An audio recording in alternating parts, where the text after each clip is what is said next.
October by Evelyn Callahan Shaw. October is the month that seems all woven with midsummer dreams. She brings for us the golden days that fill the air with smoky haze.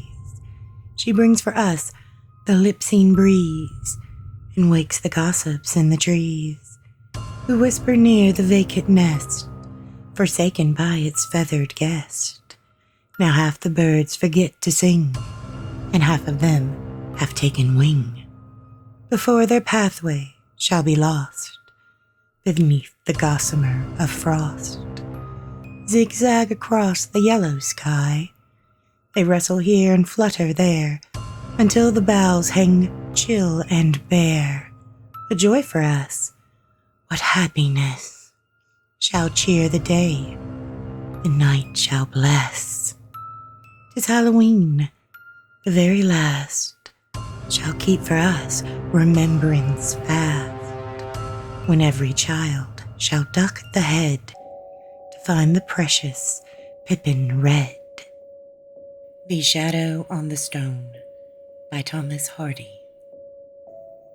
I went by the druid stone that broods in the garden white and lone, and I stopped and looked at the shifting shadows that at some moments fall thereon, from the tree hard by with a rhythmic swing, and they shaped in my imagining to the shade that a well-known head and shoulders threw there when she was gardening. I thought her behind my back, yea, her along had leaned to lack, and I said, I am sure you are standing behind me, though how do you get into this old track? And there was no sound but the fall of a leaf. It's a sad response, and to keep down grief, I would not turn my head to discover that there was nothing in my belief. Yet I wanted to look and see that nobody stood at the back of me. And I thought once more, nay, I'll not unvision a shape which somehow there may be. So I went on softly from the glade, and left her behind me, throwing her shade.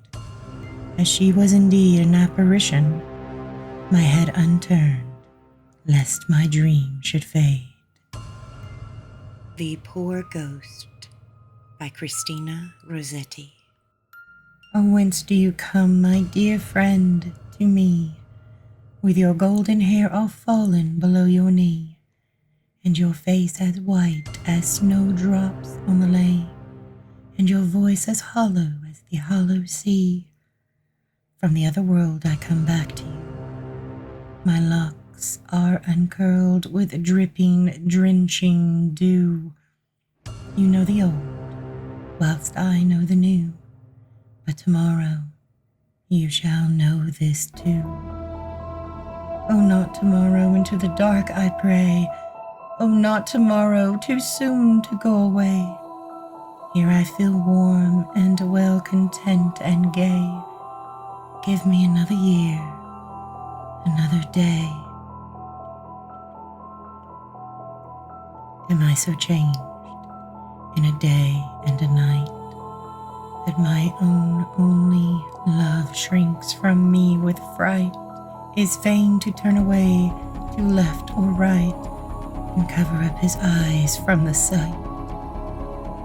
Indeed, I loved you, my chosen friend. I loved you for life. Life has an end.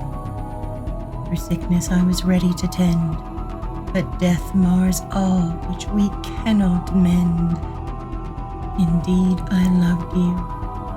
I love you yet, if you will stay where your bed is set, where I have planted a violet, which the wind waves, which the dew makes wet. Life is gone, and love too is gone. It was a reed that I leant upon. Never doubt, I will leave you alone, and not wake you rattling bone with bone. I go home alone to my bed, dug deep at the foot and deep at the head, roofed in with a load of lead, warm enough for the forgotten dead. But why did your tears soak through the clay? And why did your sobs wake me where I lay? I was away, far enough away. Let me sleep now till the judgment day. Black Cat by Rainer Maria Rilke. A ghost, though invisible, still is like a place your sight can knock on, echoing.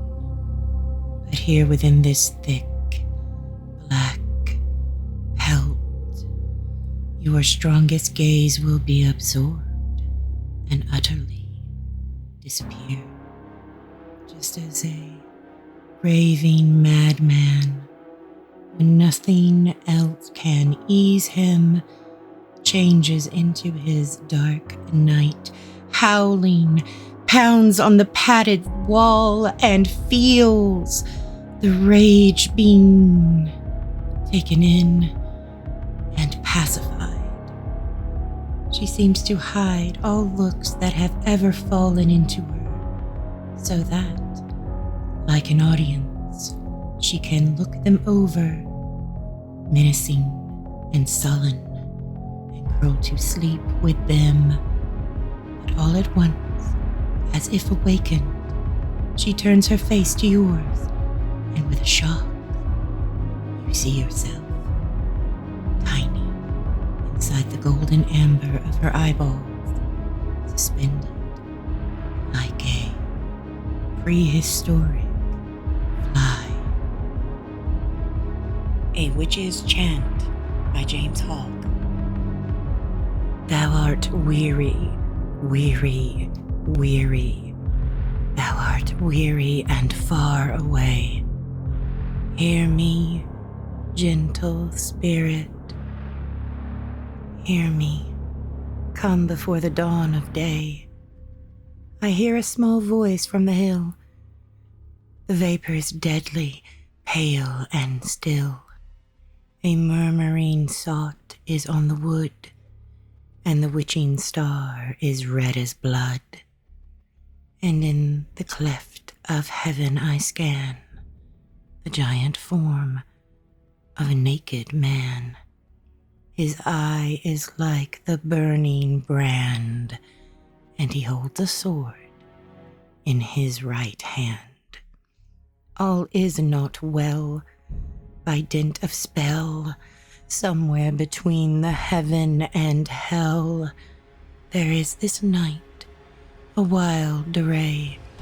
The spirits have wandered from their way.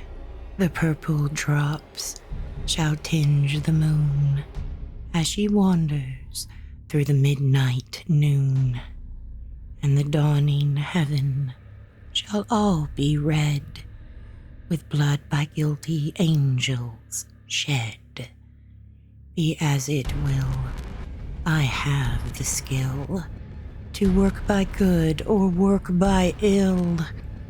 Then here's for pain, and here's for thrall, and here's for conscience, worst of all. Another chant, and then spirits shall come, or Christian men, come from the earth, the air or the sea. Great Gil Morales, I cry to thee. Sleepest thou, wakest thou, Lord of the wind? Mount thy steeds and gallop them blind, and the long-tailed fiery dragon outfly. The rocket of heaven, the bomb of the sky, over the dog star, over the wane, over the cloud and the rainbow's mane, over the mountain and over the sea. Haste, haste, haste to me. Then here's for trouble, and here's for smart, and here's for the pang that seeks the heart. Here's for the madness, and here's for the thrall, and here's for conscience, the worst of all. All Hallows Night by Lizette Woodworth Reese. 2 things I did on Hallows Night: made my house April clear, left open wide my door to the ghosts of the year. Then one came in. Across the room it stood up long and fair, the ghost that was myself, and gave me stare for stare. Theme in Yellow by Carl Sandburg.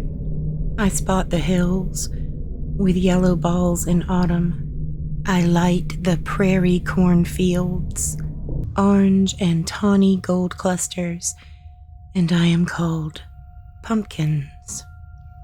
On the last of October, when dusk is fallen, children join hands and circle round me, singing ghost songs and love to the harvest moon.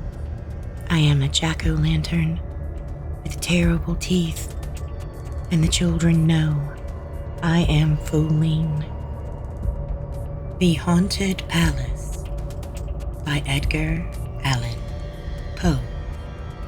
In the greenest of our valleys, by good angels tenanted, once a fair and stately palace, radiant palace, reared its head. In the monarch thought's dominion it stood there. Never seraph spread a pinion of a fabric half so fair. Banners yellow, glorious, golden, on its roof did float and flow. This, all this, was in the olden time long ago. And every gentle air that dallied in that sweet day, along the ramparts plumed and pallid, a winged odor went away. Wanderers in that happy valley, through 2 luminous windows, saw spirits moving musically to a lute's well-tuned law.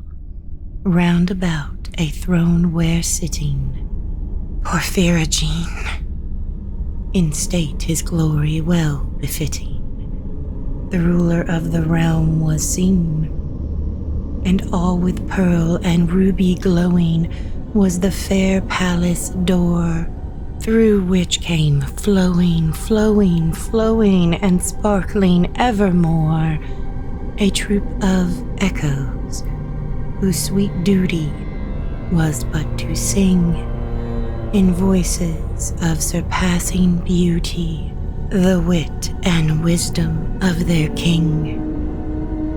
But evil things, in robes of sorrow, assailed the monarch's high estate.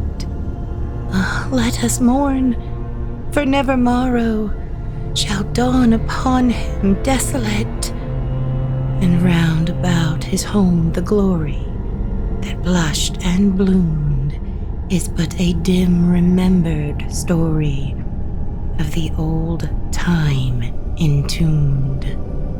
And travelers now within that valley, through the red litten windows see vast forms that move fantastically to a discordant melody, while like a ghastly rapid river, through the pale door a hideous throng rush out forever, and laugh, but smile no more.